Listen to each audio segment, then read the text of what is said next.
bavukanye namwe inshuti zacu mutwumviriza aho muri hose, turabaramukije bwakeye canke mwiriwe bivanye naho muherereye.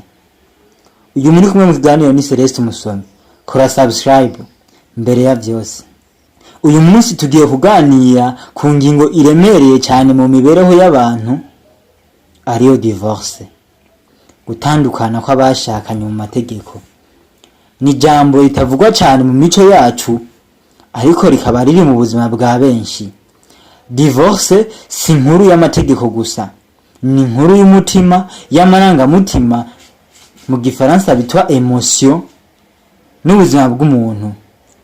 Umwanditsi Paulo Coelho, niba ari uko babisoma, mu gitabo yanditse cyitwa Desahir, yavuze ati hari igihe abantu bakundana ariko ubuzima bwabo ntibube bugishobora kugendereza mu nzira imwe.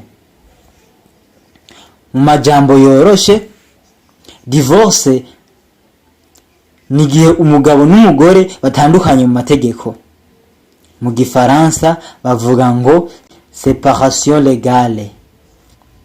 Ariko mu buzima busanzwe, divorce ni igihe amahoro mu rugo aba yabuze, ibiganiro communication bikaba byarahagaze, umutima ukavuga uti ntibishoboka kubandanya gutya. Elizabeth Gilbert mu gitabo Eat Pray Love yavuze ati nagombaga gutandukana n'umugabo wanje kugira menye uwo ndiwe wanyawe. Ibyo bisigura ko divorce ishobora kuba inzira yo kwisubirako. Mu gifaransa nico bitwa réconciliation personnelle. Abahinga bavuga ko divorce idategwa n'ikintu kimwe gusa, ahubwo iterwa n'ibintu byinshi cyane. Ibintu bikuru bagarutse ko icyambere ni ibibazo bitavugwa. Mu gihe ikiganiro kiba carahagaze hagati y'abashakanye, yamara ibibazo umwe akavyigumiza mu mutima. Umuhinga mu mibano John Gottman mu gitabo The 7 Principles for Making Marriage Work yavuze ati urugo rurasenyuka kubera ibibazo rutuza atari ibibazo ruvuga. Iyo ibikomere by'indani mu mutima, cyo bitwa blessure émotionnelle mu rurimi rw'igifaransa, bibikwa mu mutima, biriyegeranya bigashikaho urugo rusenyuka. Icya kabiri ni kutubahana. Iyo umwe asuzugura uwundi, akamwima ijambo cyangwa akamwima agaciro, mu Congereza respect, urugo rutakaza ikingiro biboneka. Icya gatatu bagarutse ko ni ihohoterwa, aho hari gukubitwa violence physique, guhozwa ku nkeke violence psychologique, gukoreshwa nabi abi.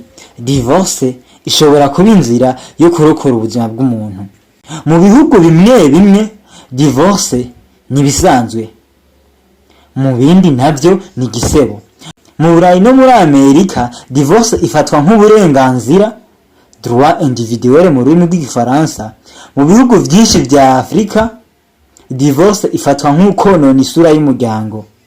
Ariko ikibazo nyamukuru ni iki: ese kurinda isura y'umuryango biruta kurinda ubuzima bwa muntu? Kuki divorce ibabaza cyane? Umwanditsi Maya Angelou mu gitabo Letter to My Daughter yavuze ati nta kintu kibabaza nk'umutima ugerageza gusubira kubaka ibyasenyutse.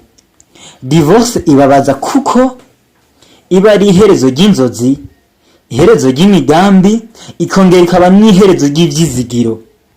Umuntu ariyumva nk'aho isi ihindutse. Naho bibabaza, divorce irigisha.